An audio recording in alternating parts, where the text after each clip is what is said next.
Eu não estava em condições mesmo de trabalhar, não tinha psicológico de levantar da cama, não tinha psicológico de entrar no terminal rodoviário, não tinha psicológico de falar com as pessoas, não tinha. Como é uma doença assim, invisível, eles não acreditam. Como é uma doença invisível, eles falam assim, não, tá com frescura, é coisa da cabeça, é só dar mais serviço. Então é onde eles acabam não colaborando, infelizmente. Depressão e ansiedade. São essas duas condições que estão no topo dos pedidos de licença médica provocados por transtornos ligados à saúde mental. Eu me senti muito esgotado, o trabalho cada vez mais puxado, as coisas de casa que todo mundo, né? Eu sou pai, né? Eu tenho uma esposa, tenho uma filhinha.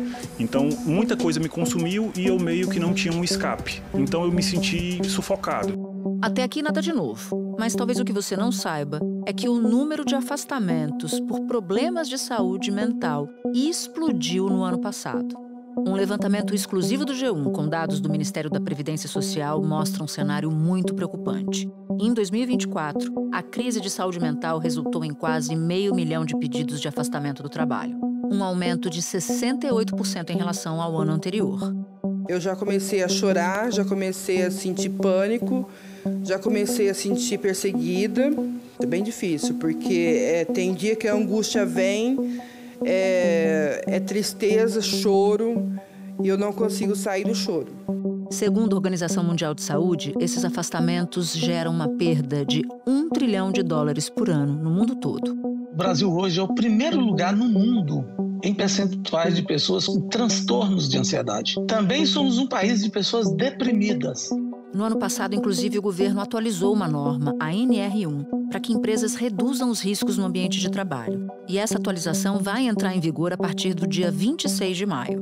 Uma atualização feita recentemente pelo Ministério do Trabalho e Emprego, na norma regulamentadora número 1, a NR1, dá uma atenção especial à saúde mental dos trabalhadores. A mudança destaca que riscos psicossociais, como estresse, assédio e carga mental excessiva, devem ser identificados e gerenciados pelos empregadores como parte das medidas de proteção à saúde dos trabalhadores.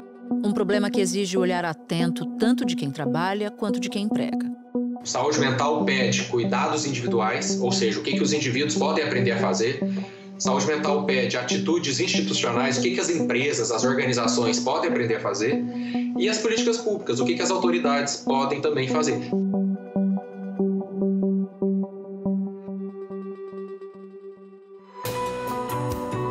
Da redação do G1, eu sou Natuzaneri e o assunto hoje é a crise da saúde mental no trabalho. O que nos levou ao maior patamar de afastamento por doenças relacionadas à saúde mental na última década. Neste episódio, eu converso com Poliana Casemiro, repórter de Ciência e Saúde do G1, e com a psicoterapeuta Renata Paparelli, professora de Psicologia e coordenadora da Clínica do Trabalho na PUC São Paulo. Renata também é coordenadora do NAST, o Núcleo de Ações em Saúde do Trabalhador e da Trabalhadora. Segunda-feira, 10 de março.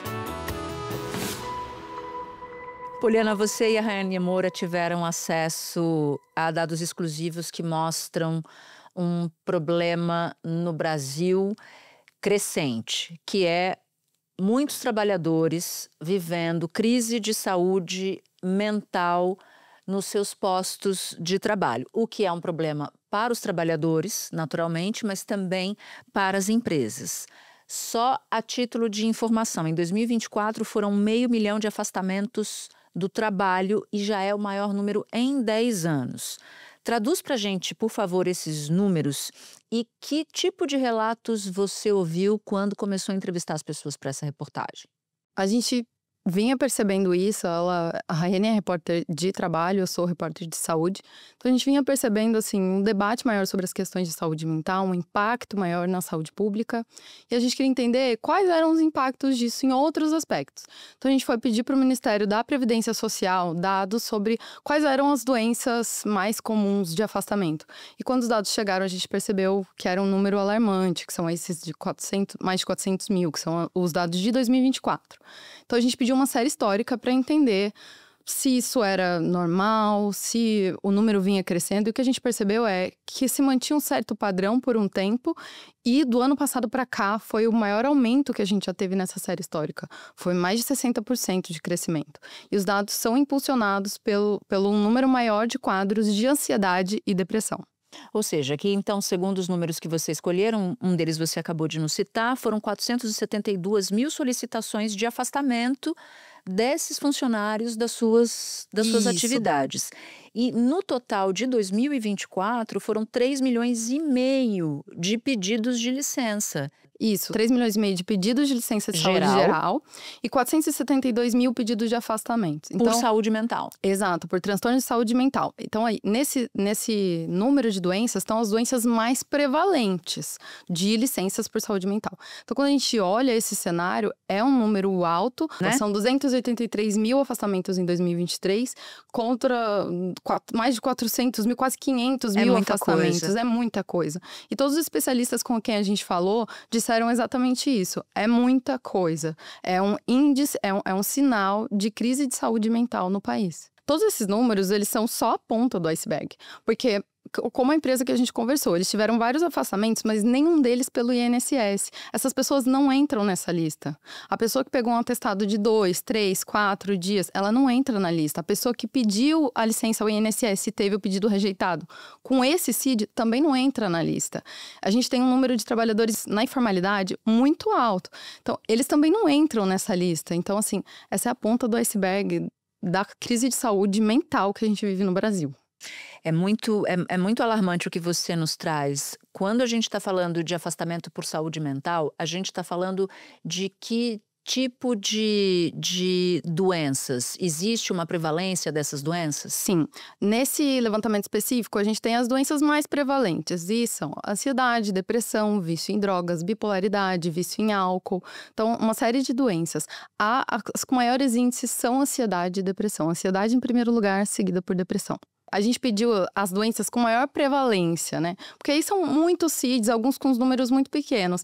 E por mais que a gente venha falando muito de burnout, ele aparece num índice muito pequeno. Ano passado foram só 4 mil afastamentos. Jura? Ansiedade foram mais de 100 mil. Então, isso acontece não porque a gente tem poucos casos de burnout, vale dizer. Isso acontece porque é mais difícil de diagnosticar. Então, muitas vezes, esses números entram em ansiedade, depressão, em outros quadros de saúde. Que tipo de relato vocês colheram? Qual a reclamação mais frequente dos entrevistados de vocês? Para a gente escolher esses entrevistados, a gente conseguiu com o INSS, assim, um perfil de quem são as pessoas afastadas, né? E aí o maior número é mulher, elas recebem menos e também ficam menos tempo afastadas. Então a gente foi tentar ouvir mulheres para entender o que estava acontecendo. Então a gente falou com várias pessoas, a gente ouviu várias pessoas, até conseguir encontrar pessoas que estavam dispostas a se expor, né, a dar o nome. Então uma das histórias, ela me marcou um pouco, porque é o caso da Marcela Carolina. Ela tem depressão há 20 anos. São 20 anos entre altos e baixos. A depressão, ela afetou no meu trabalho, na minha vida no trabalho, a partir do momento em que eu fiz do meu trabalho uma parte muito importante da minha vida.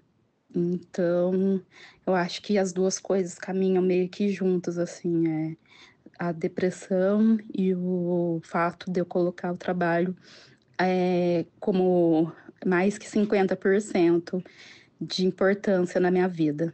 Eu acho que assim, hoje a gente fala muito de transtornos mentais, a gente fala bastante sobre saúde mental no trabalho. Não parece ser tanto tabu, né? Mas ela descobriu isso nos anos 90. A realidade não era a mesma. Ela descobriu isso depois de uma tentativa de suicídio. Então, que ela ficou hospitalizada. E aí foram dizer pra mãe dela, olha, o que ela tem é depressão. Foram anos num quarto escuro até ela descobrir que o que ela tinha era uma doença e tinha tratamento. Então, ela passou todos esses anos fechada e ela fala assim, que a doença roubou a vida dela. Porque na minha cabeça, pra mim, assim, eu acho que eu poderia ter sido outra pessoa se eu não tivesse ficado doente. Então, assim, eu passei agora na frente de uma adega, aí tava uma galerinha reunida lá, tomando cerveja, se divertindo. Aí eu fiquei olhando assim, pensei, nossa, saudade do que eu não vivi. Porque Esses 3 anos, na verdade, eles foram somatórios de anos da minha vida que eu deixei de me divertir para me dedicar a estudar, me dedicar a arrumar um emprego, e tudo foi dando errado. E aí eu quis acabar com tudo. Hoje ela tem 44 anos. Quando ela fala que quando ela passa na frente de um bar e ela vê os jovens, as pessoas saindo da faculdade, ela fala: eu não vivi isso me foi roubado. Assim, então, assim, é muito... Isso te emociona, né? Sim. Sim, porque eu acho que assim, a gente falou com várias pessoas, tem outros personagens, mas você vê a diferença entre quem descobriu isso agora, mais jovem. A gente tem personagens de 25, 28 anos. A diferença que as pessoas conseguem parar antes de chegar num ponto extremo, como ela tentou o suicídio, porque ninguém entendia aquela dor, aquela tristeza que acompanhava ela todos os dias e que não tinha uma solução, sabe? Não tinha uma solução, aquele momento não era dada, né? Exatamente. A solução. Agora, nesse caso da Marcela, ela tem a doença desde a década de 90, mas eu tenho uma curiosidade.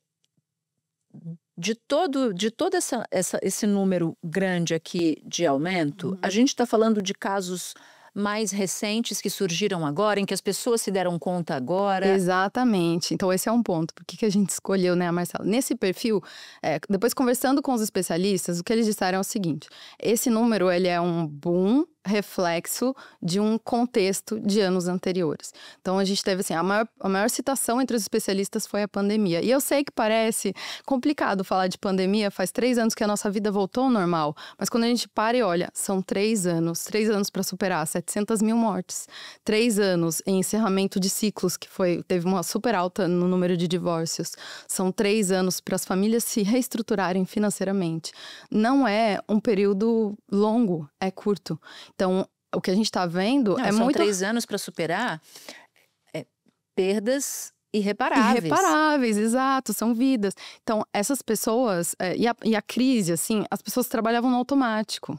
Então, você precisava trabalhar para poder pagar o aluguel, trabalhar para poder fazer a compra do básico, trabalhar porque não podia perder o emprego. E as pessoas foram tomadas pela emergência. E quando tudo passou, conseguiram dar atenção aos sintomas que talvez já sentiam. E aí, o que um dos especialistas falou pra gente é que ambientes que antes eram toleráveis, como o do trabalho, a pressão do trabalho era tolerável, a pressão de algumas situações era tolerável, ela deixa de ser tolerável, porque as pessoas não têm mais psíquico para isso, entende? Com a situação, com o contexto que elas têm, resquício da pandemia, essas cicatrizes que ficaram. E tem uma outra ponta nessa história, porque, claro, quem mais merece a nossa atenção é quem está sofrendo, né? É quem está adoecendo. Mas, para as empresas, perder um funcionário por questões de saúde mental custa caro. O que tem que engajar as empresas cada vez mais a prestar atenção nesse aspecto, né, do cotidiano da sua força de trabalho. E, de fato, as empresas estão percebendo isso como um problema, né? Os números mostram isso, né? Esse número de afastamentos é também número de trabalhador que deixou de comparecer no posto de trabalho. Então, isso é perda financeira. Então, as empresas estão olhando para esse aspecto, preocupadas com o que está acontecendo e adotando algumas medidas. Uma das empresas que a gente falou, eles admitiram, assim, na pandemia eles demitiram, as equipes ficaram mais enxutas, então, mas a demanda era a mesma. E aí, eles decidiram começaram a perceber um aumento no número de atestados médicos. Não licenças do INSS, mas atestados médicos. E ao fazer um questionário, os funcionários alegavam luto, ansiedade, medo de perder o trabalho, pressão demais. E aí eles perceberam, precisamos nos reestruturar. A gente conversou com o gerente da empresa e ele falou, a gente teve que contratar uma empresa, fazer um treinamento com líderes, a gente teve que repensar o home office, a gente teve que repensar, oferecer ajuda psicológica, né? Oferecer atendimento psicológico para os funcionários para tentar diminuir esse número. Então, é uma coisa que as empresas estão olhando. A Associação de RH fala que tem várias empresas adotando programas, fazendo treinamento com líderes, tentando diminuir esse número, observando essa estatística crescer de forma geral no mercado de trabalho. E aí, assim, o quanto isso é efetivo a gente ainda não sabe. Esses números são do ano passado, essas medidas recente, é muito recente. Então a gente vai ver isso com o passar do tempo, assim. Mas é um importante sinal de alerta em todos os aspectos, né? E tanto é um sinal de alerta que no fim do ano passado o Ministério do Trabalho anunciou uma atualização da NR1, que é uma norma com diretrizes de saúde no ambiente de trabalho. E essa atualização vai entrar em vigor agora dia 26 de maio, certo? É isso. O que deve mudar? Então, na verdade, assim, a ideia do Ministério do Trabalho é não deixar só na mão dos gestores, né? Tá todo mundo vendo o que está acontecendo, então vamos fazer uma cobrança maior. A NR1, ela já existe, então é uma norma que rege a saúde e segurança do trabalho, e aí foi incluída a cobrança de risco psicossocial. Avaliação que passou a ser obrigatória após a atualização da norma regulamentadora número 1, a chamada NR1, que já determinava que as empresas tivessem um plano de ações para garantir a saúde física de seus colaboradores. A nova norma não obriga as empresas a contratarem psicólogos ou outros profissionais especializados para seus quadros fixos e permite a contratação de consultores para guiar as mudanças. Agora o Ministério do Trabalho vai poder fiscalizar esses pontos. Não só isso, o trabalhador também pode denunciar nos canais de denúncia do Ministério do Trabalho. Pode denunciar coisas como jornada de trabalho muito excessiva, então muitas horas extras, pressão, assédio moral. Todos esses pontos podem ser denunciados. E aí, se fiscalizado, comprovado, a empresa pode ser até multada. Então, assim, é uma tentativa de cobrar as empresas, não deixar que seja só iniciativa própria, de tentar ali mediar a situação de certa forma. Porque se a gente observar também, Natuza, não tem dados oficiais. O INSS não diz pra gente, por exemplo, quanto custou isso pro governo? Quanto custou? O INSS não diz. Mas a gente sabe que a média de afastamento é de 3 meses. O valor de afastamento, o valor pago, o benefício, é R$ 1.900. Fazendo uma conta, assim, por cima, a gente vê que são quase 3 bilhões de reais só no ano passado. Por esse motivo. Então, custa para todo mundo, custa para o trabalhador que está sendo exposto, que está sofrendo, tendo essa vivência, custa para a empresa, custa para o governo. Sem dúvida nenhuma, sem dúvida nenhuma.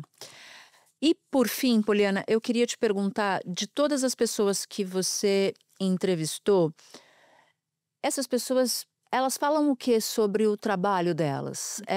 O ambiente de trabalho é um lugar para onde elas não querem voltar? Ou elas querem um pouco mais de atenção do ambiente de trabalho? Não desistiram do trabalho delas nessas empresas? Nesse aspecto, o que você ouviu delas? Algumas desistiram, outras não desistiram. Mas eu acho que o ponto que prevalece, assim, ele é um pouco mais que o mercado de trabalho. Tem a ver um pouco com a economia, assim. O que as pessoas reclamaram, no geral, é que elas vinham muito pressionadas financeiramente. Então, são pessoas que antes conseguiam comprar carne, agora têm que viver de ovo. São pessoas que perderam o poder de compra, viram a vida custar mais caro e continuaram com o mesmo salário. Então, algumas delas acumularam outras jornadas. A gente tem um caso, a Amanda, ela tinha 3 empregos para tentar manter a vida que ela tinha antes da pandemia. Então, assim, é uma sobrecarga muito grande. Nesse ponto, assim, é óbvio, ela fala sobre a pressão no trabalho, o exagero das cobranças, mas ela mesma admite, eu não conseguia conciliar, ninguém consegue conciliar 3 empregos por mais de 2 anos, como foi o que ela fez. E aí, por outro lado, pressão porque as equipes estão mais enxutas, então você tem mais trabalho para fazer, entrega no mesmo prazo de tempo. E um ponto que os especialistas com quem a gente falou também alertam, também citam, aliás, é que na pandemia a gente passou a trabalhar em casa, né? E essa ida do trabalho para casa estendeu as horas de trabalho. A gente naturalmente começou a englobar o trabalho em mais horas do dia do que a gente fazia antes. E isso não mudou. A pandemia acabou e isso não mudou em muitas empresas, em muitas culturas de trabalho. Então, as pessoas estão muito cansadas, não tem... a sua saúde mental é um contexto. Então, você precisa ter o básico, uma boa alimentação, tempo para lazer, tempo para descansar, um sono adequado. Coisas que essas pessoas não conseguem ter. Então, é o contexto do trabalho, mas também o contexto econômico, assim. Um dos pontos que um dos psiquiatras que a gente fala é: o principal ponto para o Brasil ser um país tão ansioso como ele é, nós somos um dos países mais ansiosos do mundo, segundo a OMS, é justamente a instabilidade. A instabilidade é o maior gatilho para a ansiedade. E é o que a gente não tem. Isso é um ponto fundamental. Puxa, Poliana, que bom te ouvir. Eu agradeço muito por você ter topado conversar com a gente aqui Imagina, no obrigada. assunto. Agradeça, por favor, a Rayane também em nosso nome aqui da equipe do assunto e bom trabalho para você. Obrigada. Espera um pouquinho que eu já volto para falar com a Renata Paparelli. Renata, eu acabei de falar com a Poliana, que é minha colega aqui, repórter no G1, e ela deu um panorama bem preocupante dos afastamentos em 2024 em razão da saúde mental. Com você, eu quero entender as causas dessa crise, porque o aumento de 2022 para 2024 foi de mais de 60%, né, por afastamentos justificados por razões de saúde mental. A gente está falando de que cenário? O sofrimento psicológico, ele é algo multideterminado, né? Ele é fruto de múltiplas determinações. Muitas vezes o trabalho é uma importante determinação, especialmente nesses momentos, né? Nesse momento histórico em que estamos vivendo um processo, de um lado, de precarização dos vínculos empregatícios, né? Então, a uberização, a plataformização do trabalho, cada vez mais o formato emprego, né? Que seria um pouco menos instável, esse formato ele vai desaparecendo. No Brasil, quase 600 mil pessoas trabalham como entregadores de aplicativo. Elas fazem parte de um grupo de 39 milhões de brasileiros que estão na informalidade. 97% dos entregadores são homens. 39% têm entre 20 e 29 anos. E 9% têm o ensino superior completo. Você está com quantos anos? Eu tenho 20. 20? E por que você começou a trabalhar como entregador? Então, eu trabalhei muito tempo da minha vida no salão de cabeleireiro. Eu trabalhava no salão, até corto o cabelo da rapaziada aqui na base, aqui em Moema. Eu tinha poucos clientes e eu já queria mais... Queria conquistar umas metas mais rápido na minha vida, entendeu? Você trabalha pra você trabalha no dia que você quer. Tem os riscos, que a gente toma chuva, tem risco de acidente, eu mesmo já me acidentei. A gente sabendo que tem o risco da gente estar de bike na rua, querendo ou não, compensa muito mais que a gente, às vezes, enfrentar uma fila de trabalho. Porque muitas das vezes a gente até chega lá, só que aí sempre falta uma escolaridade, ou um curso, alguma coisa assim. E, de outro lado, as pessoas que estão trabalhando vivem um processo de intensificação do trabalho. E as novas formas de organização do trabalho vão exigindo das pessoas um desempenho excepcional o tempo inteiro em todas as áreas da sua vida e do seu trabalho. Então, é uma super exigência, uma super exploração da força de trabalho. Tudo isso resulta num cenário em que os transtornos mentais relacionados ao trabalho vão tendo esse aumento. A partir dos anos 1990, aproximadamente, esses problemas vão aumentando a prevalência. E isso por quais razões? Porque se não é um fenômeno novo, mas é um fenômeno que se fortalece agora, que realidade vinha antes e que tipo de realidade pior agora? Até os anos 90, vamos dizer assim, havia a maior incidência de um tipo de trabalho, que é aquele tipo de trabalho que a gente vê ali no Tempos Modernos, né, do Charlie Chaplin. Aquele trabalho que a gente pode dizer que é um trabalho em que manda quem pode, obedece quem tem juízo, né? Um trabalho disciplinado, um trabalho em que é valorizada a obediência e a disciplina do trabalhador, um trabalho prescrito de fora, né? Vai havendo uma transformação nos processos de trabalho, e aí tem a gestão flexível, a gestão por estresse, a gestão por desempenho, a gestão por metas, que vai transformando, né? Vai transformando esse cenário num cenário em que as pessoas, assim, se afirma, né? Que esse cenário é um cenário de humanização do trabalho, mas o que a gente identifica não é bem isso. Ao invés do disciplinamento, da obediência, se exige um engajamento, se exige essa fidelização do trabalhador, da trabalhadora ao seu trabalho. E as estratégias para que essa fidelização ocorra, elas vão muito mais na direção da sedução. Se nós somarmos, não é, esse processo todo de sedução, que muitas vezes opera verdadeiros sequestros subjetivos, né? A pessoa, ela age como se fosse intenção dela trabalhar 24 horas por dia, só que não é, ela está sendo cooptada, ela está sendo sequestrada. Em 10 anos, os casos de esgotamento emocional de profissionais cresceram 926% no Brasil. Essas pessoas que chegam com sofrimento relacionado ao trabalho, chegam com insônia, ou até sonolência, dificuldade de desempenhar as atividades, né? Você foi dando exemplos do que pode definir um ambiente tóxico, isso na opinião de uma leiga. Mas talvez seja interessante, para quem nos acompanha, se você puder nos ajudar a entender como um ambiente tóxico se organiza, como ele se apresenta para uma pessoa. Que traços a gente precisa prestar atenção para começar a desconfiar que se está num ambiente tóxico? Então, assim, em geral, esses ambientes eles são caracterizados por uma competitividade exacerbada, né? Então, uma espécie de guerra de todos contra todos.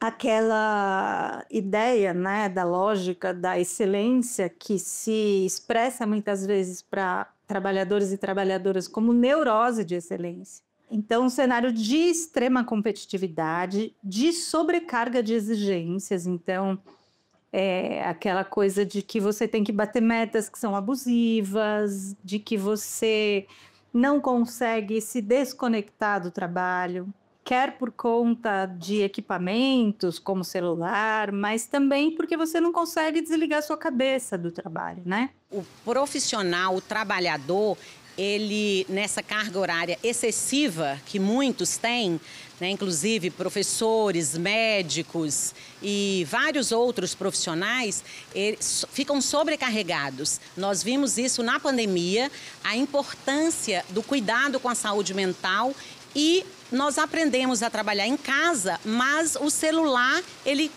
a gente está em casa e olhando o trabalho, então isso está sobrecarregando os funcionários. Onde, então, você não consegue construir relações minimamente de parceria, de solidariedade, né? Em linhas muito gerais, esses cenários nos quais as pessoas ficam isoladas são nefastos para a saúde mental. Agora, há conjunturas locais, né, Natuza? É muito importante entender que só os trabalhadores, só quem trabalha é que sabe dizer o que é que está complicado naquele trabalho. Então, é preciso ouvir o que os trabalhadores, as trabalhadoras têm a dizer sobre o trabalho. O Ministério do Trabalho diz que a sobrecarga e as metas excessivas são fatores de risco para os trabalhadores. E você citou justamente esse aspecto como um dos aspectos definidores de um ambiente tóxico. Mas aí vem a dúvida, como é que se define o que é sobrecarga, né? Por que isso varia de pessoa para pessoa? Então, deve ser muito difícil quantificar. Sim, exatamente. E aí, assim, aí a gente tem um grande problema, inclusive na nova norma regulamentadora, né?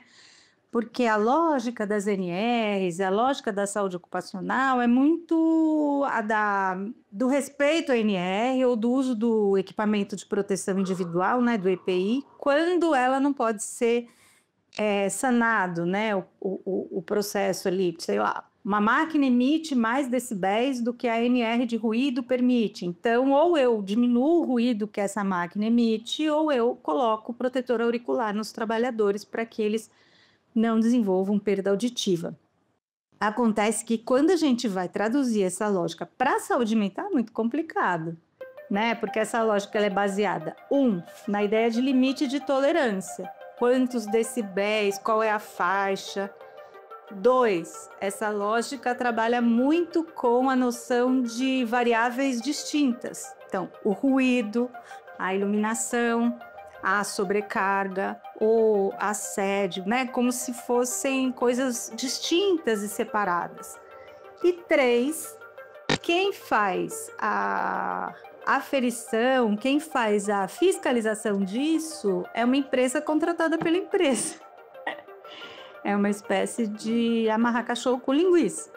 Então, o que a gente do campo da saúde do trabalhador vai defender é algo que tem relação com, primeiro, ouvir os trabalhadores para saber o que é sobrecarga a partir do que eles dizem, né? Que o trabalhador, a trabalhadora, possa ter uma ampliação do seu poder de agir, do seu poder de interferir, inclusive do seu poder de dizer não, né? Eu não dou conta de fazer isso para hoje. Essa meta é inviável. É isso que é muito difícil, né? De poder ser dito, né? Claro, porque se você diz, isso pode ser uma qualificadora para sua demissão, né? É claro, exatamente. E aí é que a gente entra numa sinuca de bico, né? Para pensar as questões aí dos tais fatores psicossociais. Porque se a gente for falar em linhas muito gerais, o que produz adoecimento mental no trabalho é a superexploração do trabalho. Então, quando eu só olho o desempenho e não olho a pessoa que trabalha, né? Eu vou ter, muito provavelmente, questões de sofrimento psíquico relacionado ao trabalho. E aí, então, eu entro justamente no ponto mais nevrálgico, né, do capital, que é justamente a produtividade, o ganho, né, a extração de lucro do processo de trabalho. O governo atualizou, eu até falava sobre isso com a Poliana, a norma NR1, né, exigindo que as empresas façam gestão de risco como esses que você acabou de relatar, que façam gestão de risco em relação à sobrecarga, à jornada excessiva, a assédio moral e por aí vai. Eu queria então te ouvir, Renata, sobre essa política e te perguntar o que a empresa pode fazer na prática. Eu sei que você acabou de me dizer, e eu escutei bem escutadinho, que a empresa, quando se propõe a cuidar e a prestar atenção na saúde mental dos seus colaboradores, que o faça verdadeiramente, né? Que não seja só algo para parecer que está fazendo, de fato. Mas como é que os trabalhadores podem se proteger? Porque para a empresa também é muito ruim. Esse trabalho tem que ser um trabalho conjunto mesmo, né? Não dá para ser só um trabalho para inglês ver, porque no fim das contas quem se prejudica é o próprio negócio, né, da empresa, além do trabalhador, naturalmente. Então, Natuza, aí a gente tem uma questão bem complexa, né? Primeiro falando disso que você acabou de dizer, que parece muito razoável, né? Bom, uma solução ganha-ganha, trabalhador saudável, feliz, produtivo, empresa feliz, todo mundo produtivo e feliz. Mas, na real, né, o que as pesquisas mostram não é bem isso. O trabalhador, aquele que é, do ponto de vista da empresa, né, é difícil de ser substituído por conta da sua qualificação, etc., esse aí, ele não tem grande turnover e essas coisas. O trabalhador que tem esse alto turnover é aquele cujo investimento em qualificação por parte da empresa não é tão grande. Então, muitas vezes, dada a legislação, dada a ausência de impedimentos a essa superexploração do trabalho, quando eu falo de impedimentos, estou falando de bolso, né? de penalidade, de bolso, de dinheiro, de impacto no negócio propriamente dito, dada a carência e insuficiência disso, muitas vezes o que acontece é que é um negócio lucrativo para a empresa. Então, assim, uma empresa que de fato está realmente muito empenhada em enfrentar isso, é uma empresa que vai ter que entender primeiro quais são os fatores de adoecimento, né? Para isso, ela vai ter que olhar, por exemplo, seus próprios índices, né? As empresas têm dados sobre isso. Quais são os setores em que as pessoas mais adoecem? Do que elas têm adoecido? O que os trabalhadores têm a dizer sobre isso, né? O que os próprios trabalhadores têm a dizer sobre aquilo que precisa ser modificado, né? Muitas empresas pagam muito dinheiro para grandes assessorias que fazem grandes mudanças, enquanto que, se elas pudessem ouvir os trabalhadores e trabalhadoras, elas fariam coisas com muito menos custo e muito mais efetivas, né? Eu costumo dizer, sabe, Natuza, que em saúde mental, rede é tudo, porque rede é aquilo que impede a gente de se esborrachar no chão quando cai, rede acalenta, rede nina, rede conforta, né? E falta rede nas empresas. Não, essa observação que você faz da rede de apoio, porque ela serve para a vida, né? Ela não serve só para o ambiente de trabalho, ela serve para todas as circunstâncias. Renata, muito obrigada por você ter topado conversar aqui com a gente, foi muito bom te ouvir.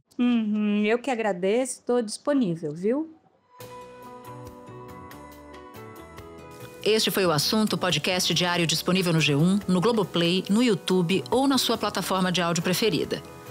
Comigo na equipe do Assunto estão Mônica Mariotti, Amanda Polato, Sara Rezende, Luiz Felipe Silva, Tiago Kazuroski e Gabriel de Campos. Eu sou Natuzaneri e fico por aqui. Até o próximo assunto.